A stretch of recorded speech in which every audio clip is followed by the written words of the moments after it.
Hello. Hello, everyone.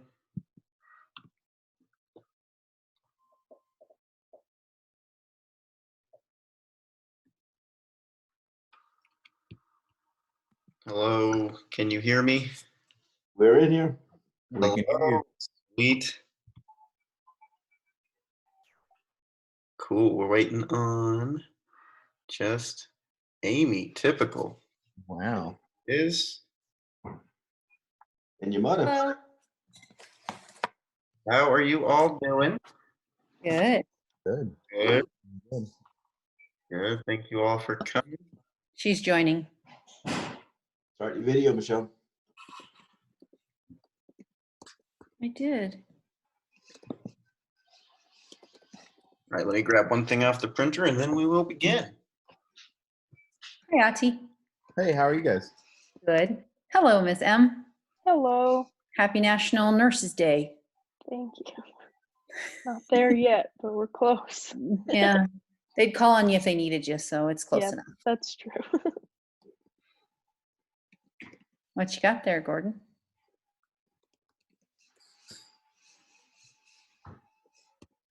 Amy, you on yet? Yeah. Austin, you good? Yeah. Sorry, I sent off one last email real quick. Oh, you went in the middle of class, huh? Yeah. Typical students. Thank you all for joining. This is, oh, look at him texting. Oh, no phones in my class, please. Can you record us? Yes, we are recording. So for my education class, I had to teach a class. It was supposed to be with the class that I was observing, but due to the virus, obviously I'm not observing that class, and so I can't really teach them anything. So I just have to use one of my lesson plans that I created for a different project and teach any group of people. So I've chosen you lucky people to be my students. So we are going to be going over some film literature stuff today. I am going to be showing you guys different camera angles, shots, lighting, different things like that. And we'll be comparing the things that we see in film to the things that we would see in books to see if they're comparable. Sounds good. It's going to be pretty fun, I think. So I'm going to screen share. Okay, we will screen share my desktop. Can you guys see that? Yes. Yes. Perfect. So I'm going to go ahead and pull this up.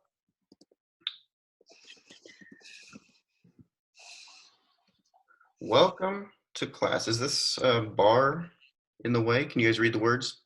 Yes. Looks We're good. good. Okay, perfect. And that's just on my screen. So we're going to be talking about elements of film as literature, shots, and angles today. Have any of you seen all 4 of the movies listed there? Michelle, just mute. Anybody seen all 4 of those? Yes. Cool. Wonderful. So obviously, literature, we think of books, right? We think of reading, we think of words on a page or words on a screen. So if you guys want to go ahead and read over this briefly, and then I have some questions that we can talk about afterwards.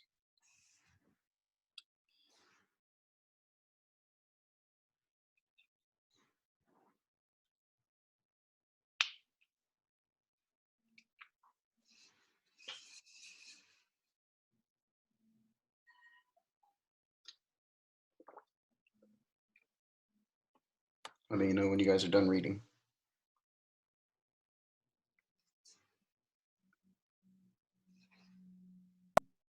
Our pictures are covering part of the words. Yeah, you can click the box in the top corner and change how you're viewing the people. Got it. Okay.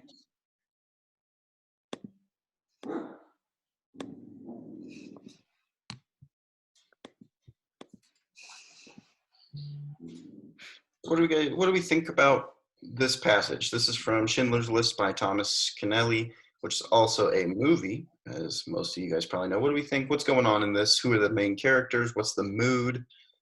Anybody have any thoughts on this?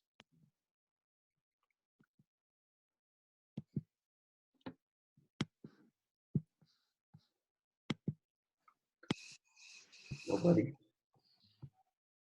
Sorry, I was finishing reading it because of That's all right. covering the words. Oh, yeah. What about characters? Who do we think these people are? Schindler. Schindler, maybe, yeah. Uh, Historically, where do we think they are?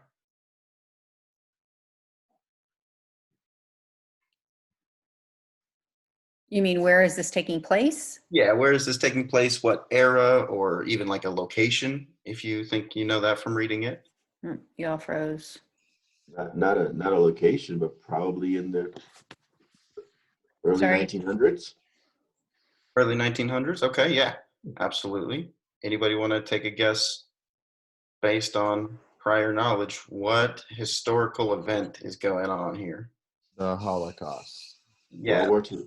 World War II, the Holocaust, absolutely. So by reading this passage, even though we don't know what's going on, there's certain elements, there's clues that tell us what we're learning about, characters, themes, all of these different things, time period. And those same elements can happen in film just like in books, but we use different things in film. We use techniques like lighting, we use camera angles, camera shots. Sometimes you don't even need words in movies to really know what's going on. I think that's pretty fun. So now I'm going to show you guys a video. Can you guys see this? Yes. Perfect. Anybody know what movie this is? No. Emily. So we'll just watch a few minutes of this, not the whole thing.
So with that, obviously there were no words spoken in that whole thing, but I think that we were still able to maybe see some of the themes, some of those things. Anybody want to tell me what was going on in that one?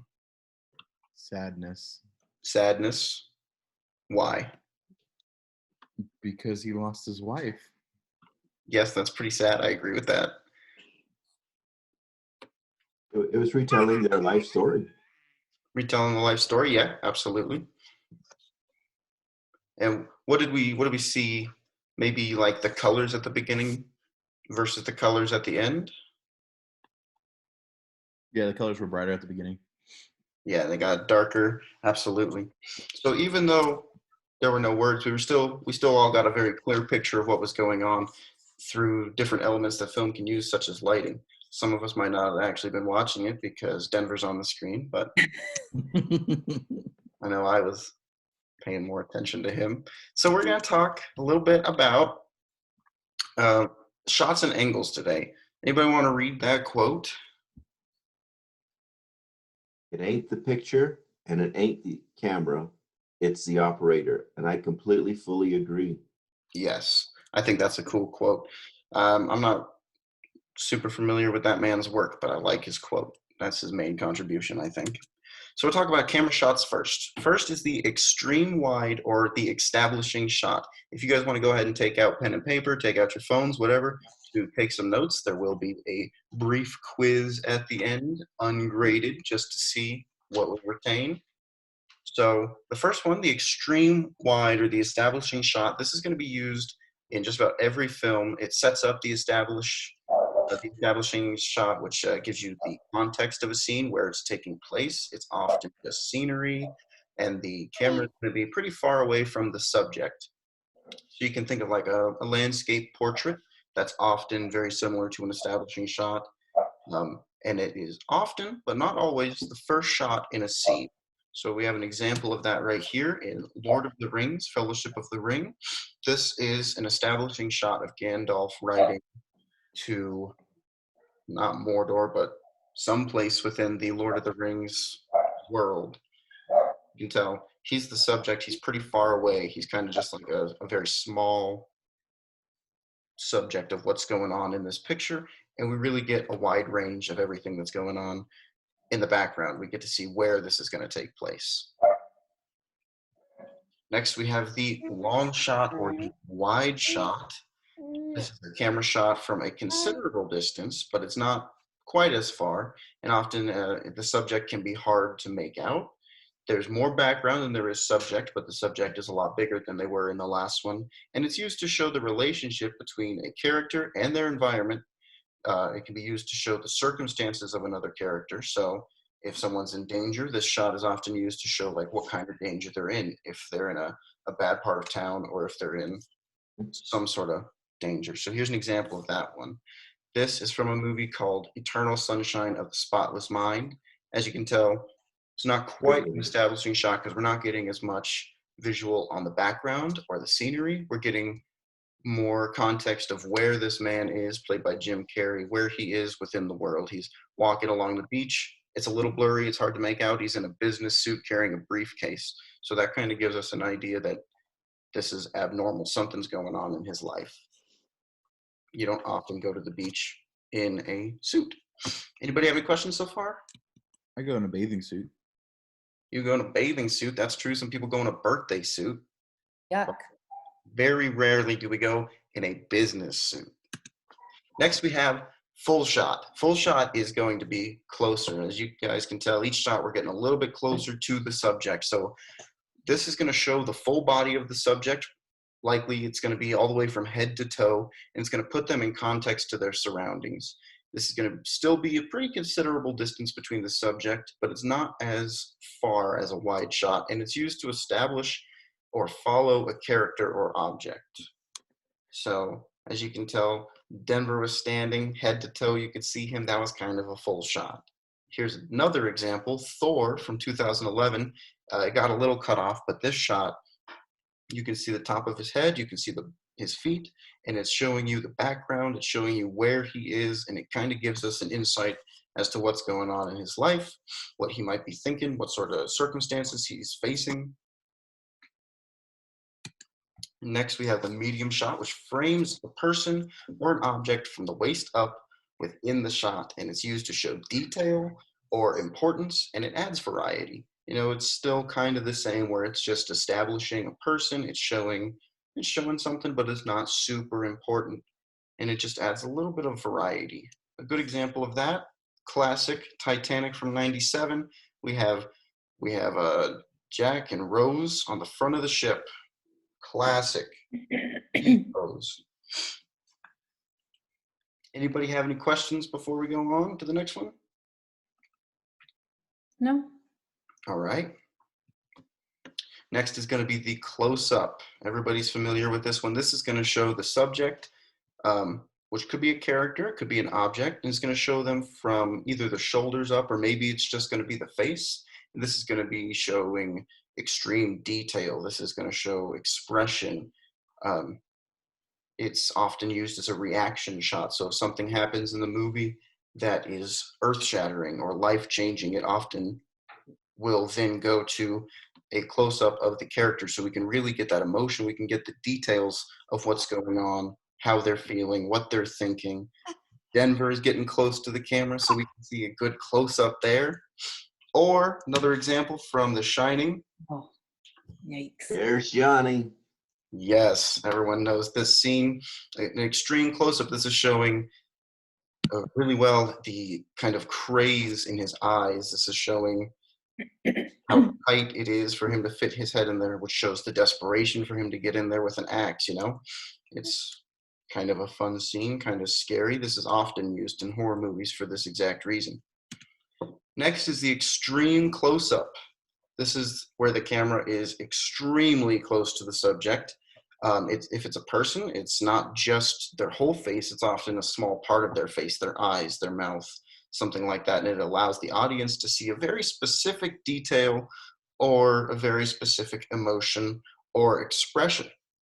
So anybody have any examples of where they've seen this in movies? Austin and Brooke just had pictures like that on their front porch where it was like Austin's eye and Brooke's eye. Yeah, That was an absolutely. extreme close-up. Absolutely. Another example is going to be from Revenge of the Sith when Obi-Wan Kenobi That's the high ground. confronts General Grievous. Oh, Yeah, this is he had the high ground. he is when he has the high ground, or he's about to take the high ground. Just kidding, wrong one.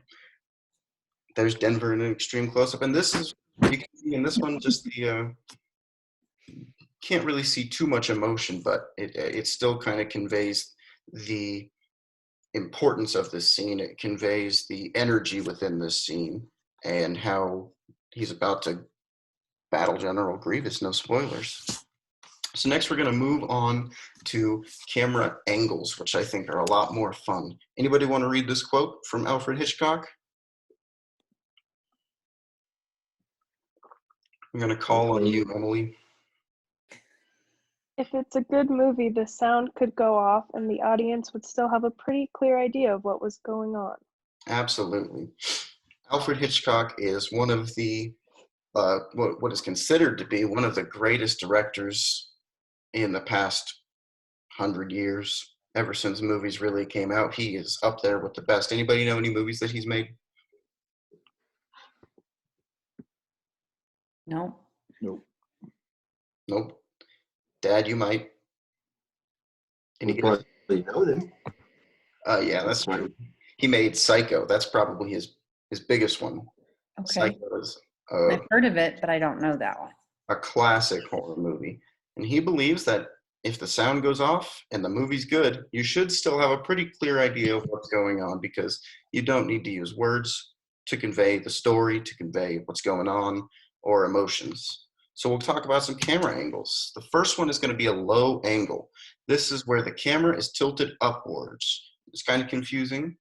You might think a low angle would be where the camera is tilted down, but you want to think about where the camera is in relation to the subject in order to remember some of these. So the camera is going to be tilted upwards towards the angle, which is going to give an appearance of the object being a lot bigger than it really is. Most often, it's used to emphasize power. The subject often appears strong and dominant from this angle, like they're in a position of power. So from the fantastic movie Inglourious B-Words, this is a family-friendly class. We have, this is actually interesting because it's both a point of view angle and a low angle where they're looking up at these two people. And it puts these two characters in a position of power over the subject. Next, we have the high angle, which is going to be the exact opposite, where the camera is pointing down. It does the exact opposite as well, where it creates a sort of feeling of inferiority, often used to show weakness or helplessness, or where they are not in the position of power. Harry Potter and the Order of the Phoenix. This is where Harry confronts a Dementor for the first time, and he doesn't know what to do. His cousin was pretty much just killed in front of him, and he's desperate, he's weak, he's helpless, and this camera angle kind of shows that. Anybody have any questions before we move on? No. All right. Next, we have a bird's eye view or an aerial shot. This one's kind of fun. This is where the camera is overhead looking straight down at the subjects. It does not have a specific use, not really, but it often is used to show location, environment, or expanse, and is really just, when used correctly, it can be a really fun artistic sort of flair. This is an example from The Great Gatsby, where confetti started to fall at the party, and as everyone was dancing, the camera's zooming in on an aerial view, as if you are kind of in the position of the confetti and everybody's looking up at it. It just adds flair. It adds something more visually appealing to look at while you're watching a movie. And then there's the Dutch tilt. This is where the camera is going to be held at a slight angle, roughly 45 degrees, and it's used to cause a sense of unease, disorientation, confusion. It can represent any of those things. It's very dramatic when it's done correctly, but it can be very silly if it's used incorrectly. So this is one that you won't see too often in film because the overuse of it kind of takes away what it's meant to do. We see it in Jaws, where Officer Brody is looking out at the beach. His kids are swimming, and he sees the shark, or what he thinks is the shark, and the camera goes from being at a flat 90-degree angle tilting to what is a 45-degree angle, which shows not necessarily confusion, but it's going to show the tension that he's feeling in that moment. It's going to show his world kind of shifted. Next, we have an extreme high angle. This one is going to be somewhere between a bird's eye view, looking straight down, and a high angle looking slightly down. And it's just a more intense version of the high angle to further exaggerate the effect that a high angle gives us, which is a good example. The Princess Bride, one of the best movies ever created, as we all know. This is where the Dread Pirate Roberts is climbing up, trying to fight Inigo Montoya. They cut the rope, he falls, and he is in a very weak and helpless position trying to climb up. He can't seem to make it by himself, and so this angle really shows that he is helpless in this situation. Next is the extreme low angle, which again is going to be somewhere between, well, there's no straight up, but it is going to be just a little bit more exaggerated than a low angle, which is going to put that character in more of a position of power, where it's a really extreme sort of exaggerated effect. Pulp Fiction, when they open the trunk here, there's a man tied up in their trunk, and that really shows that that man is in a weak and helpless position, but these two are in a very powerful, exaggerated, sort of powerful situation. You okay, Denver? Am I boring you? His daddy's tickling him. Oh, typical students, always bringing your babies to class. So now we're going to have just a quick quiz. Acing it. Hopefully you guys were taking some good notes. I'm going to show you guys an example. No words, just a shot. And you guys got to tell me what angle or what shot it is. Bonus points if you can maybe do both. If you can pull it off to tell me what is being used both in shot and angle, you'll get a bonus point. Okay. Ready? All right, our first one. That's a close up with a straight on. Absolutely. We didn't cover straight on, so bonus point for knowing that. That's going to be a close up. Can anyone tell me why that's a close up? Because you can see the full Entire face. face. Yes, the entire face. And it's showing you, what is it showing you? Expression. Happy face. Yeah, expression, absolutely. It's showing you, A freak. yes, that's more of an opinion, but yes. Oscar winning freak. Correct. An accurate opinion. Now, is this Joaquin Phoenix? That's Yes. right. Our next one, what camera shot is this? Notice we can only see about from the waist up. That's the medium shot Yes, that is the medium shot, correct. Why? of my favorite actor. You kind of see the surroundings, but you see waist up. Yeah, you see waist up, it shows a little. And the surroundings are blurred. Yes, absolutely. Absolutely. Anybody have any questions why that's a medium? Does everybody get that one? Yeah. Perfect. Last one for shot. What shot is this? It got a little cut off. It should show his feet as well. That's a full is shot. Full body. Shot. Long shot, wide shot. Full. A full shot. That is A full correct. shot. Full shot. So a full Uh-oh. shot is going Are to you all show there? head to toe what's going on. You froze. I'm frozen? No, you're not. Perfect. So it's going to show the subject from head to toe, roughly. It's going to put them in the main focus of what's going on in the scene. Austin, you said it was a long shot. It would be a long shot if maybe he was further back on the stairs and we were seeing more of the stairs than we were of the Joker in this scene. Good Guess work. what point? I got that one. I got 2. Austin got 1. Perfect. I got the bonus point. Yeah, Hey. he got a bonus point. He got a bonus point, so he's pretty good. Now we're going to move on to angles. Let's see if you guys can find out what these angles are. Moving on, we're gonna jump backwards in time to what might be the best Joker from The Dark Knight. What angle is this? Dutch tilt It's the Dutch tip. Correct. Why? with a medium shot bonus point. Boom, bonus point, right on. Well, it's not 90 degree. It's tilted at 45. That's right. It's about 45 degrees. So what does that, anybody remember, what does that sort of represent? He's Confusion. Uneasiness. What he's going through. Yeah, so it's representing the uneasiness that the director wants the audience to feel when we look at the Joker right here. It's supposed to feel uneasy, maybe a little confused. with Absolutely. a sense of vulnerability, maybe. Yeah, I'm gonna tell you vulnerability. about his shirt. That's hideous. Correct. All right, next camera angle. That is a low angle. Low. Yeah. Yes, a low angle. Why? We're looking up at him. Yes, correct. So the camera is in A low position. Low position, correct. Yeah. So what does that make you feel looking at him? What is the intended desire when we're We're looking at him? inferior. He's in power. He's in control. Absolutely. Absolutely. Good work. Amy, you've been kind of quiet. Do you have any thoughts on this one? No. No? No? Amy, have you ever seen this movie? No. We got to fix that.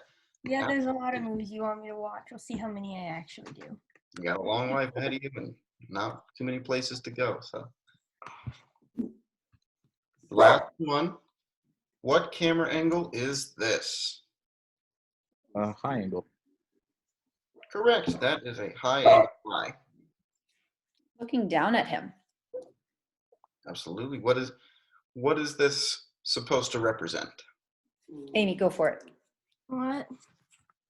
Isn't it like that wearing more power or something, that he's inferior? Yes, absolutely. And this one is interesting because in this scene, he is actually in power, but the director doesn't want you to know that. He's just been arrested. Everyone is supposed to think he is inferior, so they shoot him from a high angle. But But he later probably on, has the trick up his sleeve. absolutely. As we all know, the Joker's always got a trick up his sleeve, and a few seconds after this shot, it's revealed that he's actually wanting to be captured. He had a plan all along, and the camera shifts, putting him into a position of power. Now, for your next class, well, before we move on to that, does anybody have any questions? Anything that they want clarification on, thoughts, comments, anything like that? Do you like the Joker? That was your reference on every picture. I do Yes, I like do. the Joker.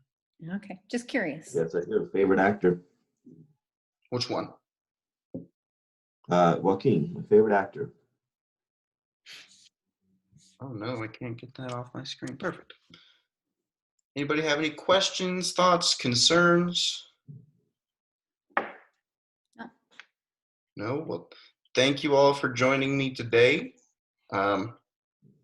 I have appreciated this. I know that this is probably not how you all wanted to spend 30 minutes of your day, but I really do appreciate it. So for next class, before you guys come back, I encourage you all, go ahead, watch a movie or two.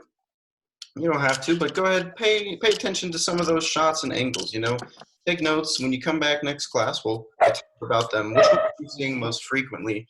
What are they representing when you see these in movies? Do they represent anything deeper than maybe what we talked about today? And when you come back next time, we'll talk about film genre and character archetypes. I like it. Nice. I like it. Well done. I learned a lot here. Thank you. May I get that opening quote one more time? It's not the camera. Yeah, absolutely. Let's go back to that one.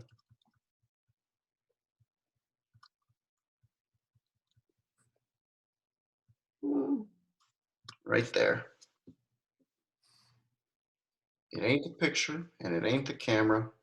It's the operator. There's somebody in every class that brings something to distract you. It was Austin this time. Some people are on their phones. Some people are on their babies, Typical students, huh?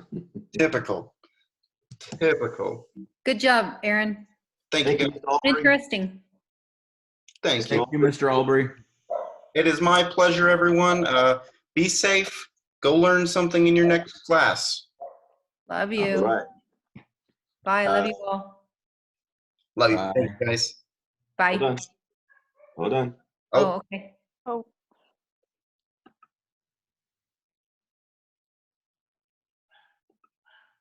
Gotcha. Cheers.